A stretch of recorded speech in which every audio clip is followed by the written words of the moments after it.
walk into this room at your own risk, because it leads to the future. Not a future that will be, but one that might be. This is not a new world. It is simply an extension of what began in the old one. It has patterned itself after every dictator who has ever planted the ripping imprint of a boot on the pages of history since the beginning of time.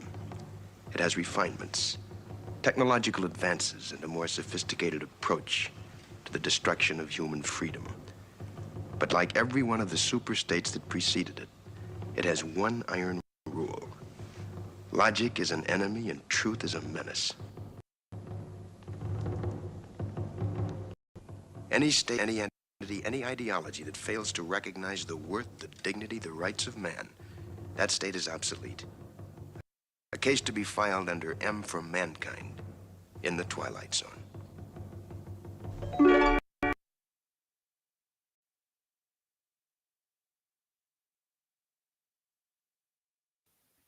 Ja mensen, daar zitten we in de Twilight Zone. We streamen live vanuit het mooie Maastricht. Ja, goed.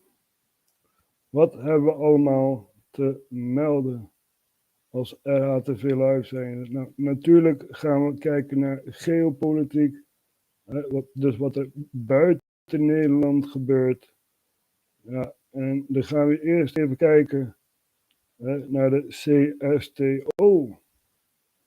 Ja, en wat is dat ook alweer? De CSTO. Nou, hier kunnen we het zien. Collective Security Treaty Organization.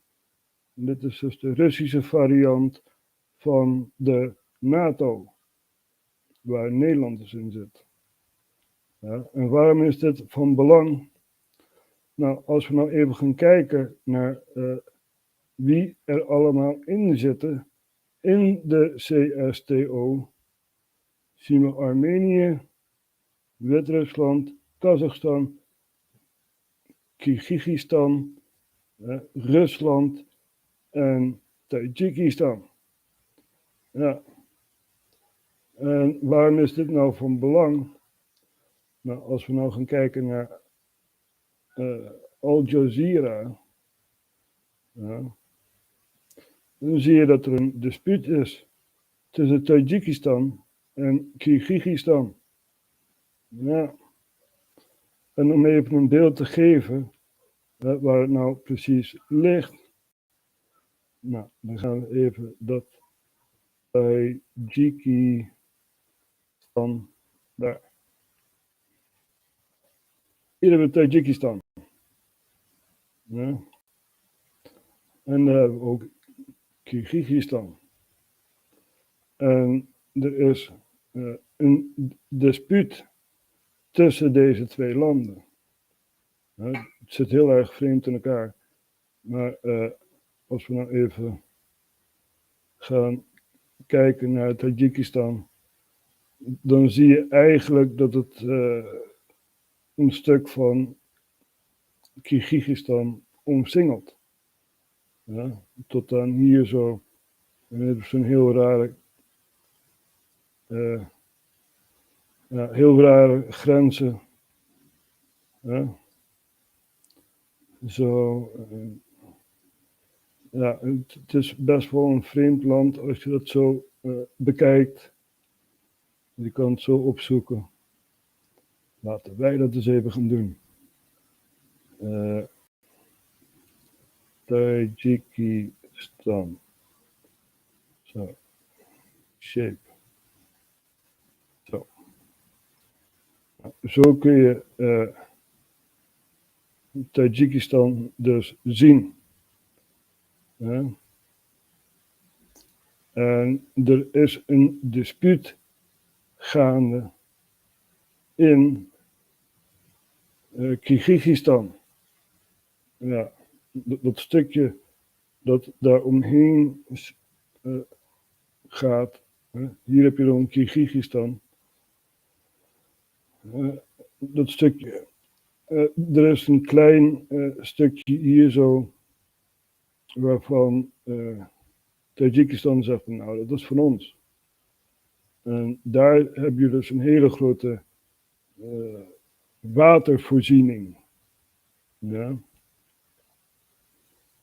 En ja, dat is niet echt opgelost. Ja. Toen beide landen hun onafhankelijkheid verklaarden van de USSR. Ja, je ziet het ook hier. Ja, kijk, hier zo. Dat is nog een stukje land binnen een land. Ja. Kennen we ook in Zuid-Afrika, hebben we Lesotho. Dus goed, daar wordt natuurlijk gevochten in die regio. Ja, vanwege het grote waterreservoir. We gaan zo even een stukje hier naar kijken. Eerst even terug naar de studio om het geluid uit te zetten.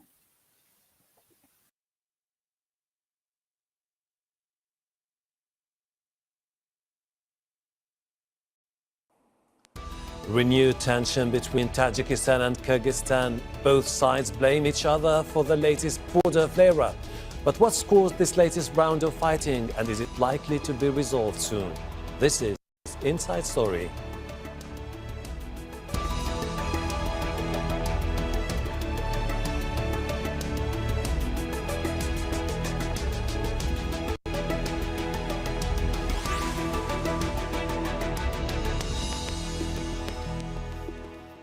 Hello, welcome to the program. I'm Hashim Al-Barra. More fighting has taken place between Kyrgyzstan and Tajikistan over border territory, a dispute that goes back to the collapse of the Soviet Union in 1991. Skirmishes that started a few days ago have killed and injured dozens of people, both landlocked nations accusing each other of breaking a recent ceasefire.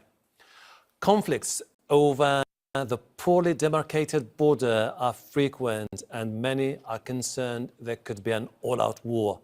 The UN Secretary General Antonio Guterres called on all sides to de-escalate tension through dialogue. A large stretch of the border is unmarked, fueling disputes over water and land. Several rounds of talks over the years have failed.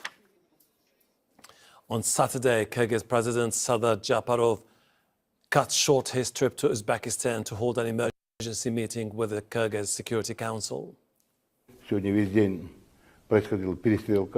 There was a shootout at the border. We believe this is a provocation. The shooting was carried out by the armed forces and border guards of Tajikistan. Our border guards fought back. The Tajik Interior Ministry has also claimed several civilians were killed in the fighting, and on Sunday the Kremlin released this statement. Vladimir Putin called on the parties to prevent further escalation and take steps to resolve the situation as soon as possible by exclusively peaceful political and diplomatic means.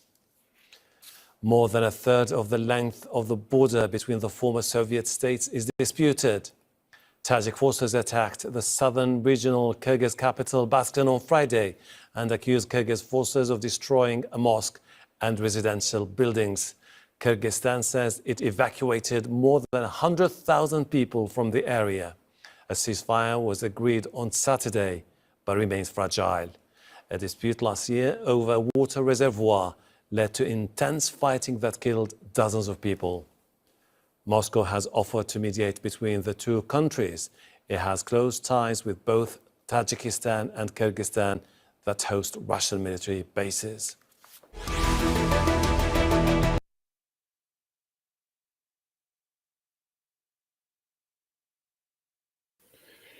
Ja, mensen, dat is natuurlijk wel interessant om te zien. Er is dus een wapenstilstand.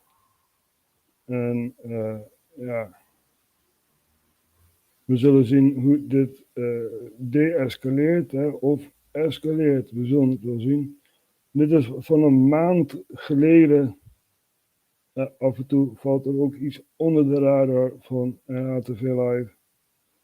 Maar het is wel goed om aan te halen, gezien het hele grote geografische belang. Ja, dat zijn dus eigenlijk bondgenoten van elkaar. Ja. En dit hoort eigenlijk niet. En dan heb je Rusland in het grote geheel. Die zegt van, hé jongens, kap er nou even mee. Wij hebben het druk met Oekraïne. Praat het uit en ja, kom tot een conclusie. Saampjes. Handen schudden. Dus dat gebeurt daar, mensen. Ja. En ja, we houden het op de radar.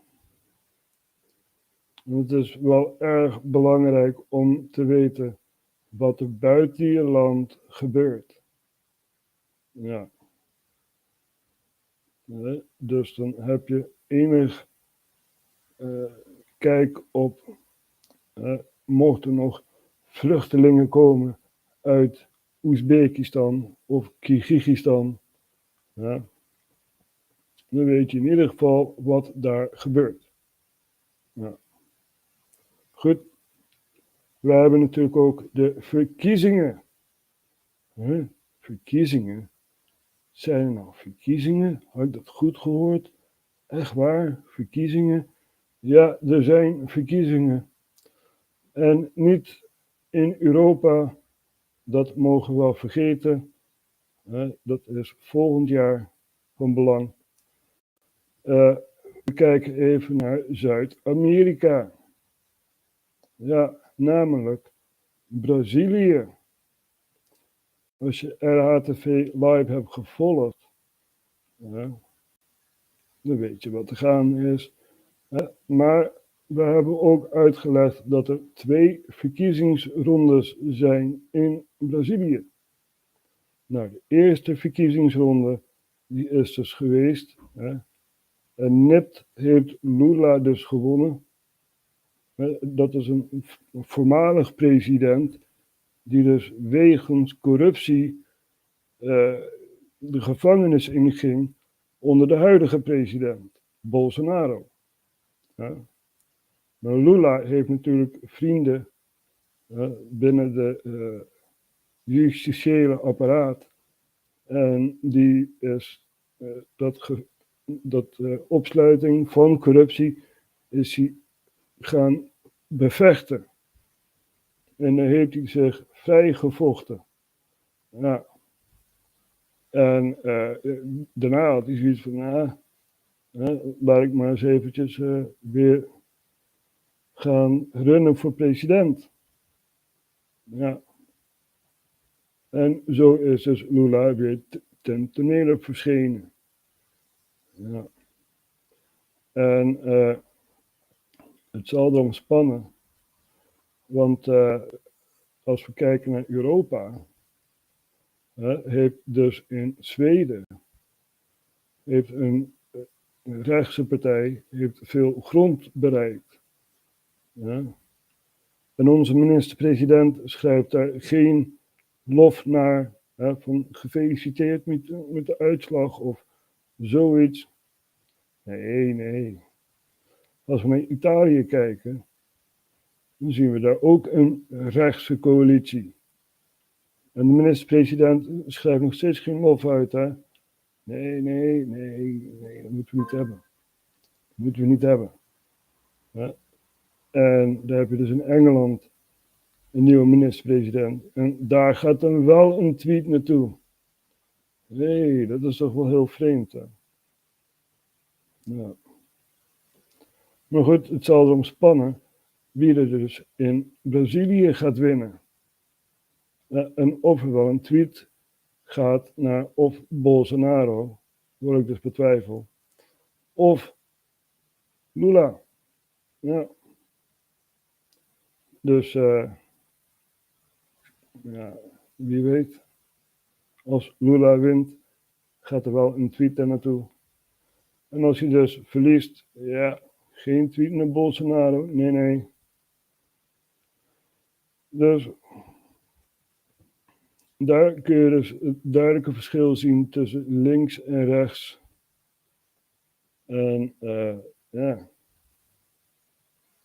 het is een oorlogsgebied, een ideologisch oorlogsgebied. En het gaat allemaal om de stemmen. Wie heeft Brazilië in handen? Dus we houden het allemaal bij RHTVLive. En ja, morgen dan komen we met een uitslag. En natuurlijk zou je het kunnen volgen. Als de uitslag eenmaal bekend is, gaan we dat vrijgeven op de Facebook-tijdslijn. En dan ja,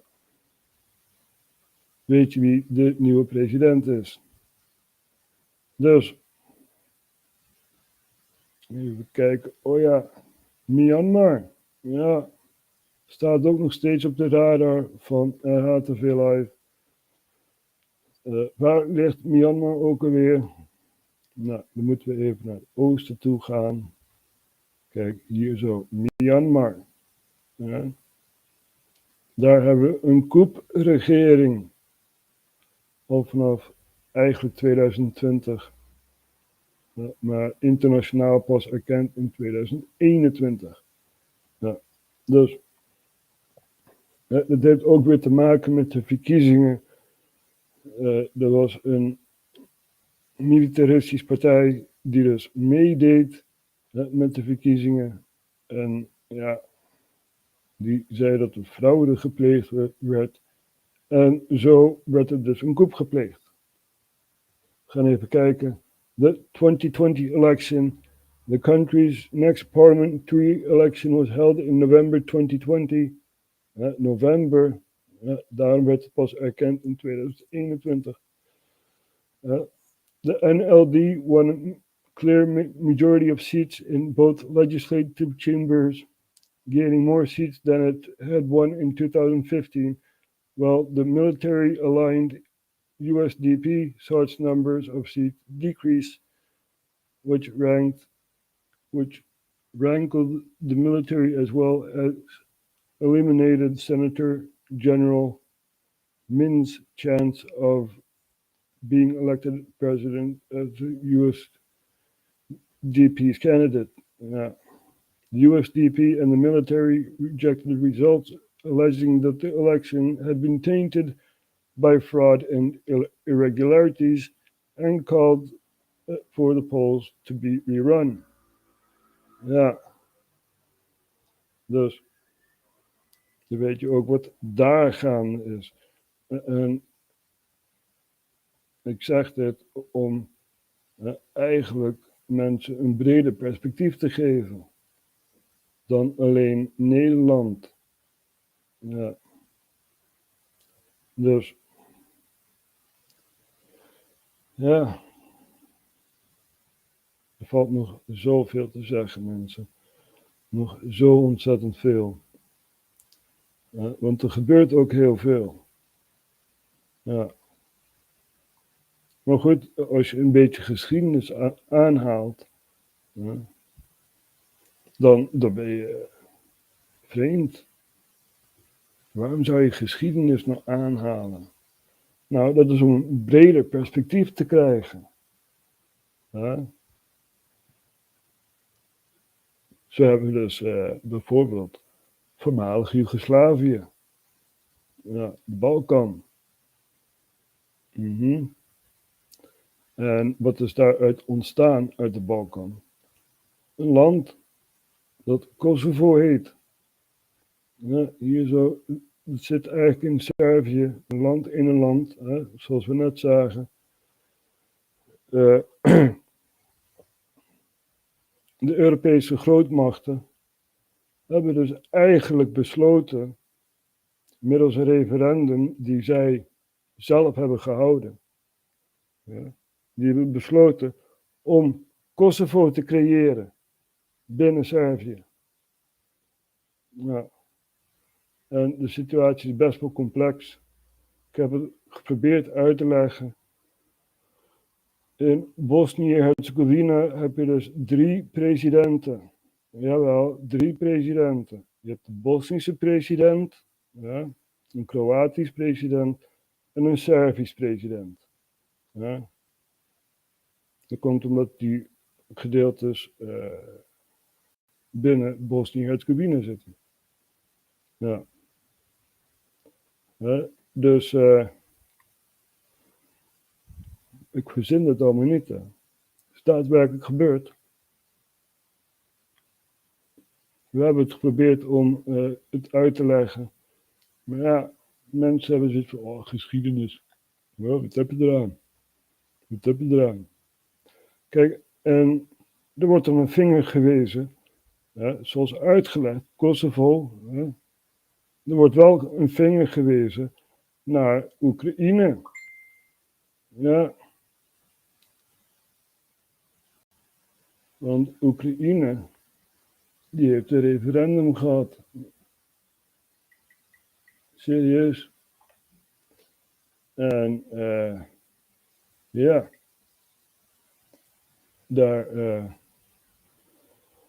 dat wordt dan gezien als annexatie. Hoe durft Rusland dat te doen? Hoe durft Rusland daar zo een referendum te houden? Dat is Oekraïne. Oh, hoe durf je? Hoe durf je? Wel een vinger wijzen naar Rusland, maar niet eventjes tot bezinning komen van hé, wij hebben Kosovo gecreëerd. Ja?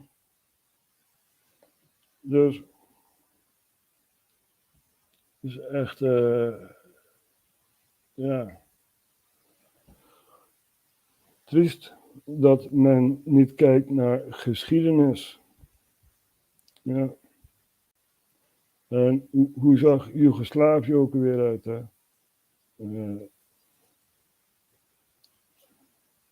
We gaan eens even kijken. Zo. Joegoslavië. Nou. Dit was dus Joegoslavië. Ja. Hier kunnen we het zien. En eigenlijk door de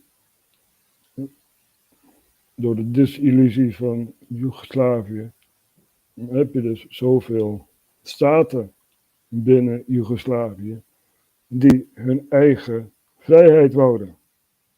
Ja. En dan krijg je dus landen zoals Kroatië en andere landen daarbinnen. Ja.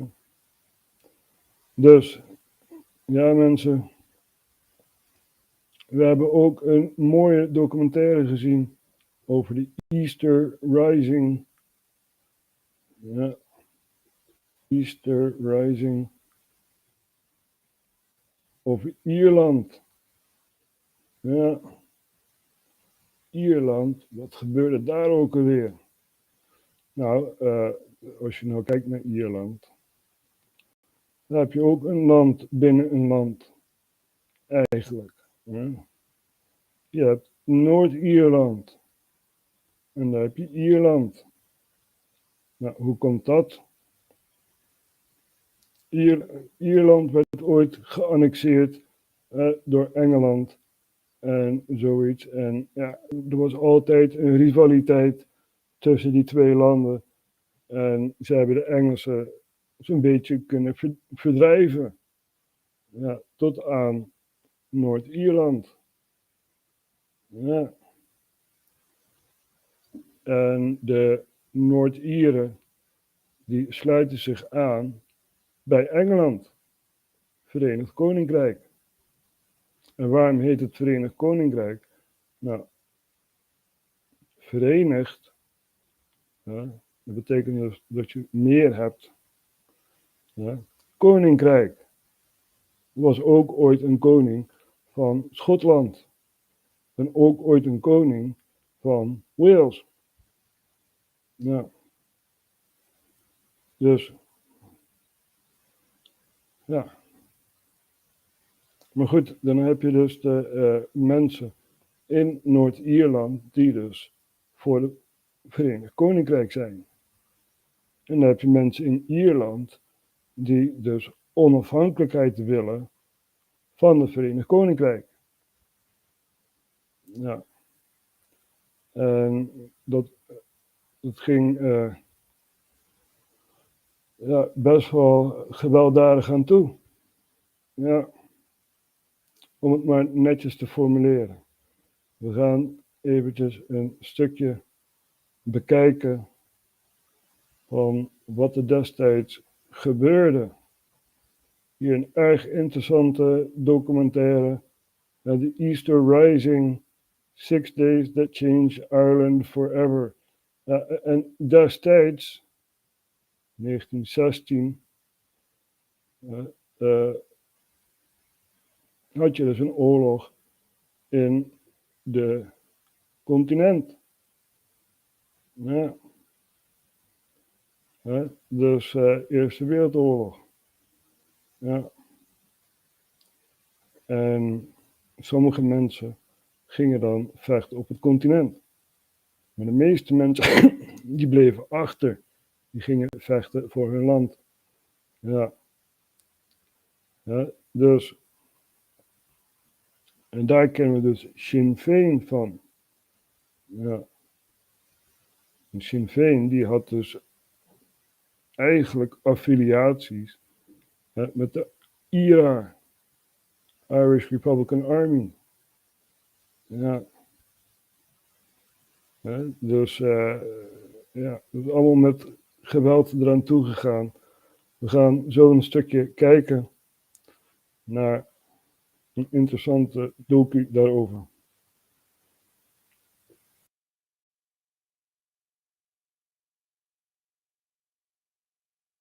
Hi everybody and welcome to this documentary on Timeline. My name's Dan Snow and I want to tell you about History Hit TV. It's like the Netflix for history. Hundreds of exclusive documentaries and interviews with the world's best historians. We've got an exclusive offer available to fans of Timeline.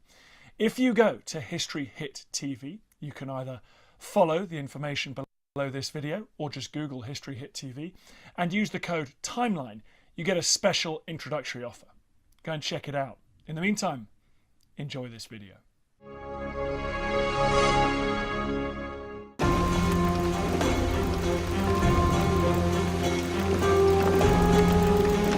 I know most of you never expected to be marching out in open rebellion. But this is the day. This is the day we will restore some pride to this land. Why don't you fight the bloody Hun? Nice to see we have some support here, Jack. Don't worry about it.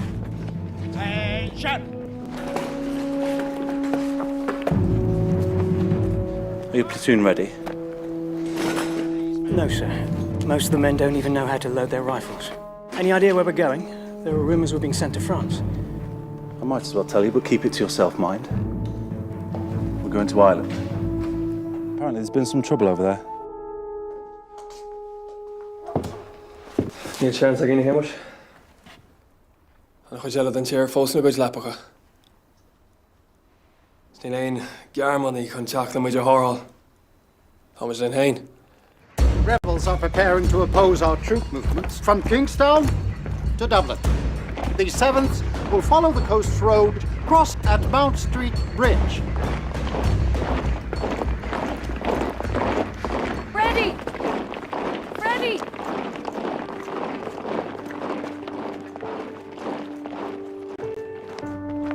How did you know we were in Ireland? We heard the regiment had landed, so we came down hoping to see you. I'm glad you did. When this whole business is over, I'll spend some time with you and the children. Do be careful, Freddie. I love you. I love you too.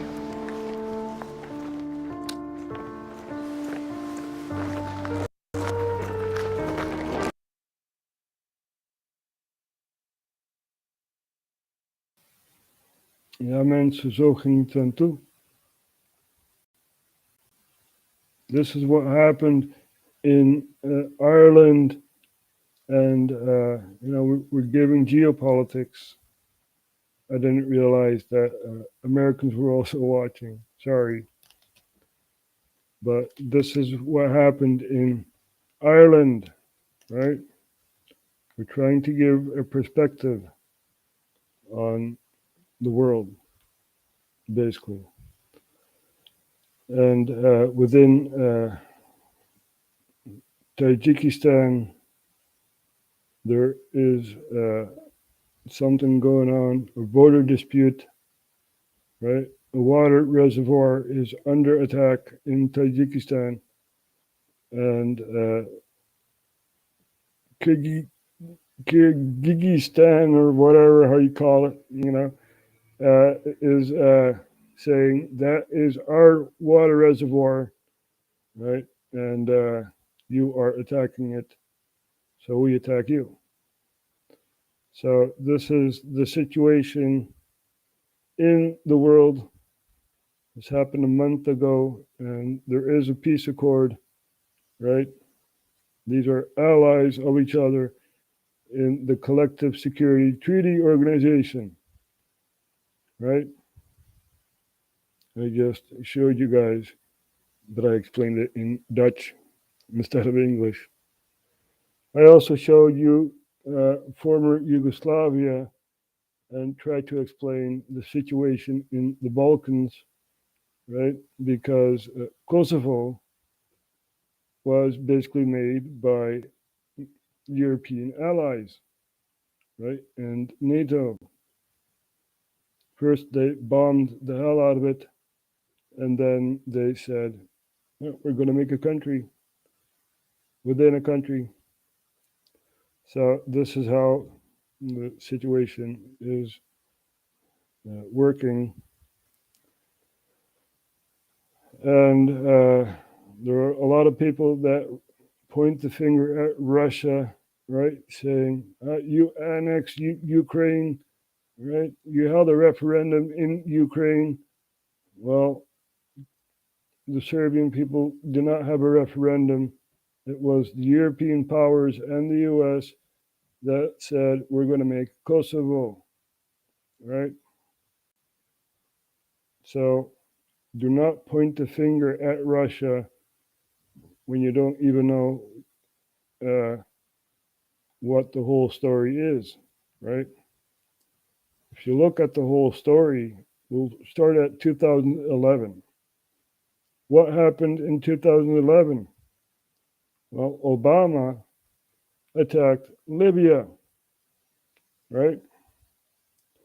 Now, I have explained the layers of power, the global corporation called the UN, right? You have all these countries within the UN, and Russia vetoed the attack on Libya. They said, no, do not attack Libya. Of course, they have their own problems. Let them sort it out, right? And, do not attack Libya. So what happened? Libya was attacked, right? All these embassies, such as the Dutch embassy and other European embassies within Libya, were bombed to hell, right? So, and this is why there's such a big migration towards Europe. There are no embassies, right? So we bombed Libya to hell and shot Gaddafi on the street, even though Saddam had a trial, right? Gaddafi didn't. He was executed on the street, and there was a power vacuum within Libya. The proxies took over and spread throughout Africa.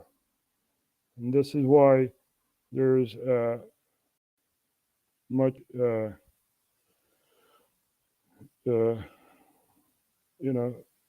takeover, military takeover in countries such as Chad, right? The president was shot because of a border dispute.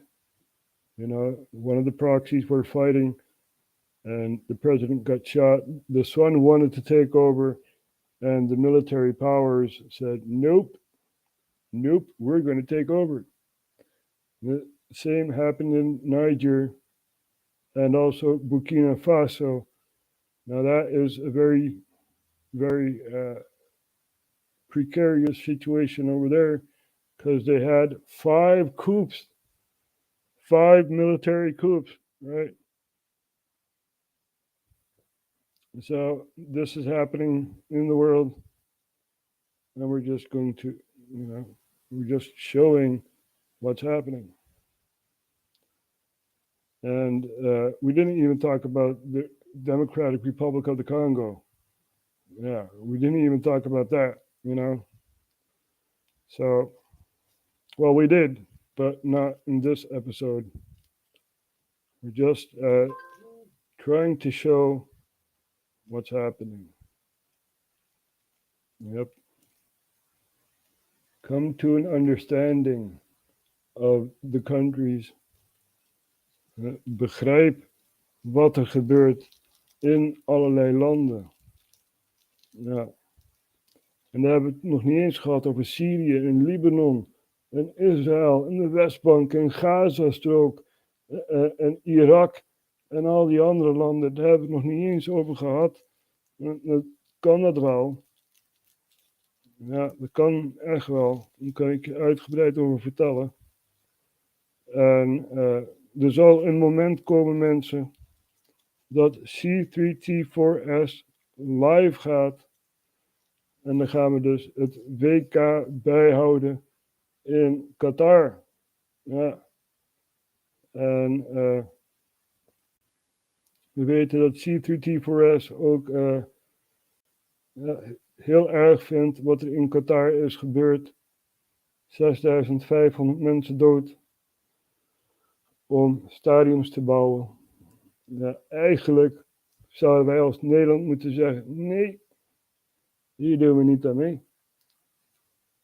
Maar ja, we doen toch wel mee, hè? Ja. Wat boeit dat er zoveel mensen dood zijn gegaan, maakt het uit. Ja. Dus, en ja, Qatar is ook niet het beste land in de wereld. So, Qatar is on the map because of the World Championship, and Canada, the US, and the Netherlands are going to compete, and that is very, very special. Because the last time Canada was in a World Cup, that was in 1984, if I'm not mistaken, right? And now they are in a World Cup again. So, yeah.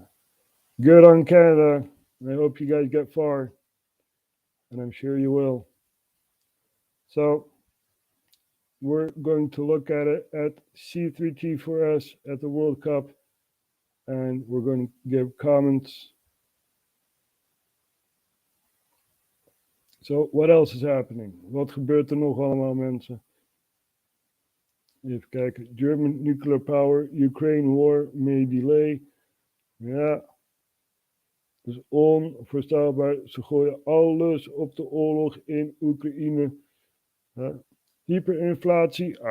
Kijk maar niet naar het geld dat gecreëerd wordt. Kijk maar niet naar de landen die geld krijgen. Waar geld naar gesluist wordt. Eigenlijk als lening en nooit terug wordt betaald en zoiets. Alles wordt verhaald op de oorlog in Oekraïne. Ja.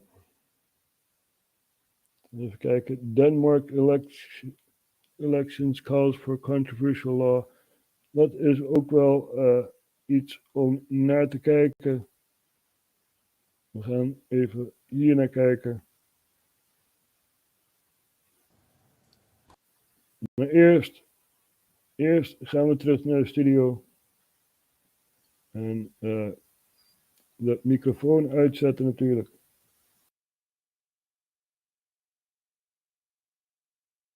Hun tog ikke til det der kursus. Nej.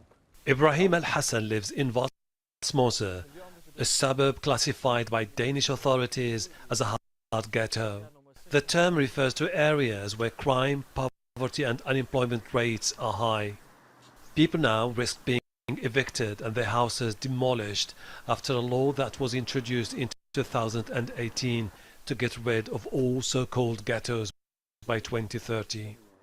Last April, the Boyparken was the first residential building to be knocked down. Ibrahim Al-Hassan is determined to fight the law. His childhood home is slated next for demolition. It's very sad. This is the area I grew up in. This is like my entire childhood was here in the area.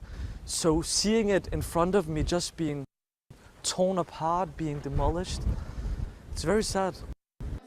People in Vosmosi have invited the main political parties for a town hall debate, but it might be too late. The Danish government says these so-called ghettos stand for everything that went wrong with past immigration policies and failed integration. But for the people who live in areas like the Boyparken that once stood here, the new law is just an excuse to impose more discriminatory measures against Muslim immigrants.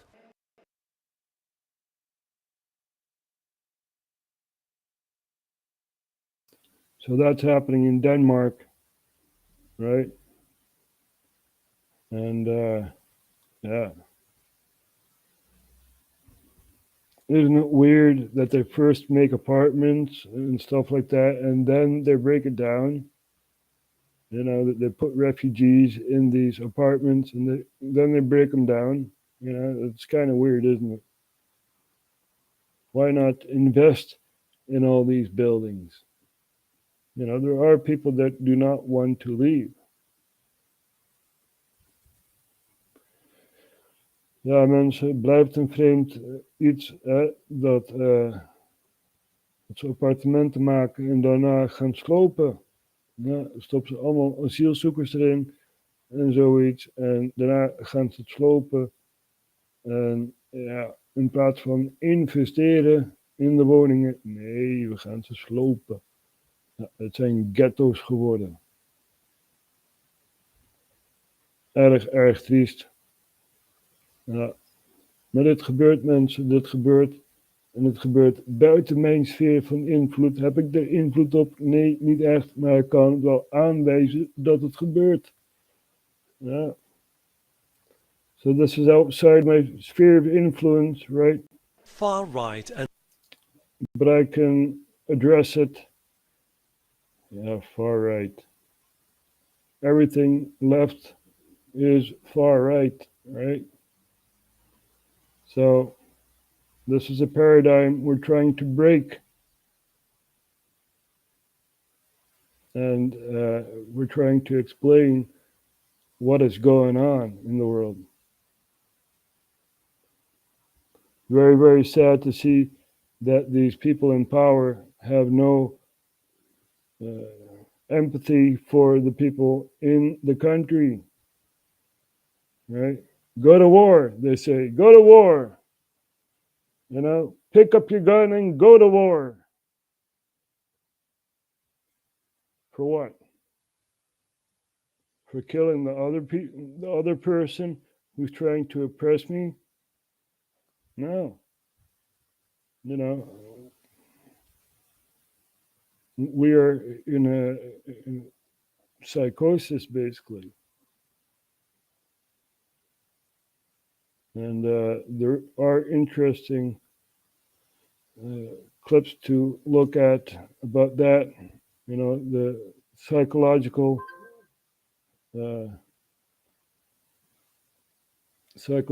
mechanisms of society and how it works and all that, you know. Very, very interesting. School of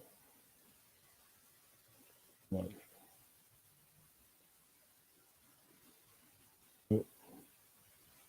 The School of Life. There you go.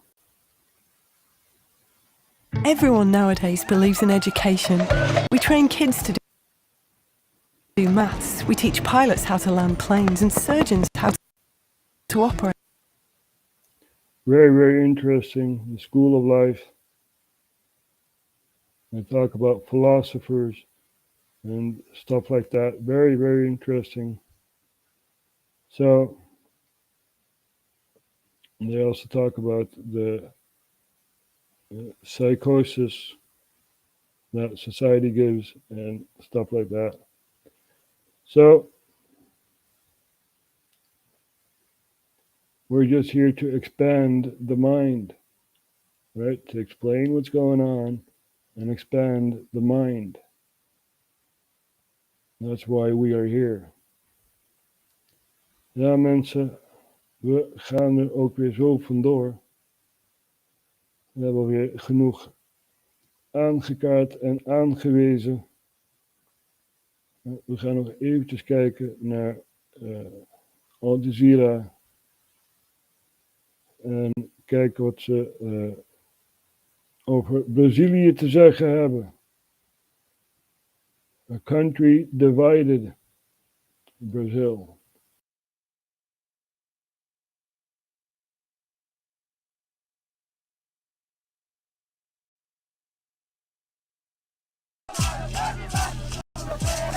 This is a very emotional moment in Brazil. The first round of the elections taught us that Brazil is a divided country. That there are many ways of seeing the same country. I'm Monica Yanakiev. I'm a freelance correspondent for Al Jazeera, and between us, I've never seen people here so emotional over politics. So this is the first time in Brazil that you have two major candidates who are well-known people. One of them is former President Luiz Inácio Lula da Silva. So Lula managed to make a comeback after he had been in prison on corruption charges, and these were overturned. The other candidate, Jair Bolsonaro, had been around for a long time. He had been in Congress for more than 20 years, in government for 4 years.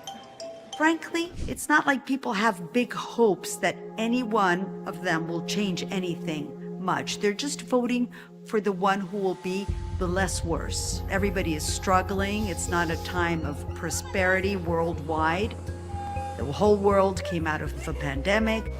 Now there's a war, which is affecting the economies of many countries, Brazil included. Corruption this time is not such a major player as it was in the previous election. Now people want food. Prices have gone up a lot with the inflation. It's a complicated country. There are different Brazils in one same country. When I first came to Brazil, one of the things that surprised me a lot here was the way that everything was so easygoing. The beach was a place where you would find all sorts of people, all mingled. And one of the traditions that Rio has until now is on New Year's Eve, you go to the beach at night, dressed in white, and you throw white flowers into the sea. You're basically honoring Iemanjá. She is the sea goddess of the Afro-Brazilian religions which were brought over by the slaves. It's something very, very beautiful, something that everyone participated in.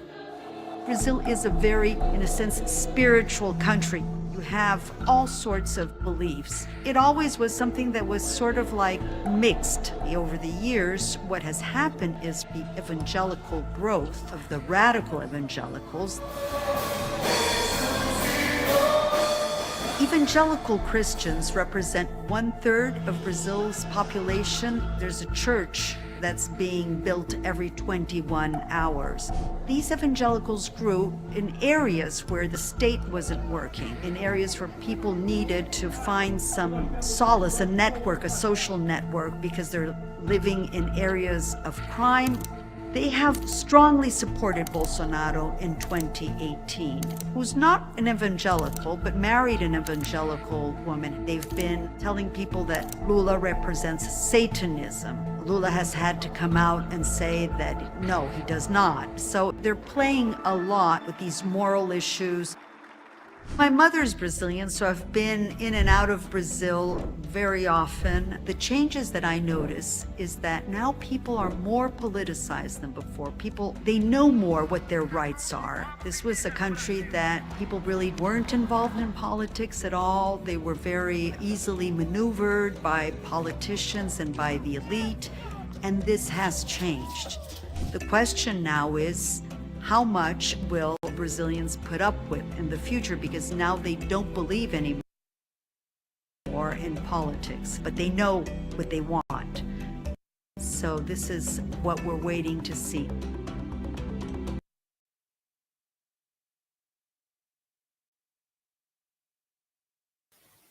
So now you know the situation in Brazil. Ja, de situatie in Brazilië is uitgelegd zonder dat ik het hoef te doen. We hebben beelden laten zien. Een journaliste die half Braziliaans is en zoiets allemaal. Dus we hebben ons taak weer gedaan. We hebben een geopolitiek beeld gegeven van wat er allemaal in de wereld gebeurt. En de enige waar wij op hopen bij RHTVLive is vrede. We want peace. Right? Our countries may differ. We may have different thoughts on culture and stuff like that. But leave each other alone. You know, no war. Geen oorlog. I speak to the CCP. Right? I know you're watching, Xi Jinping. I know. Yeah, you actually want me to have a TikTok account and stuff like that. I know. I got the email, and you're not taking in Taiwan, right? The CCP needs to end, right? I know for all my Chinese friends who fled China, who fled Hong Kong after the Beijing took it over, we're watching, right? We want freedom.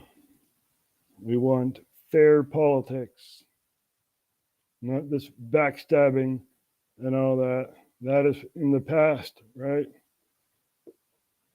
We need to go forward as a world, as countries united, you know, even though each country is a sovereign country. We're all human beings, and we all bleed red. Thank you all for watching, and we'll be back tomorrow.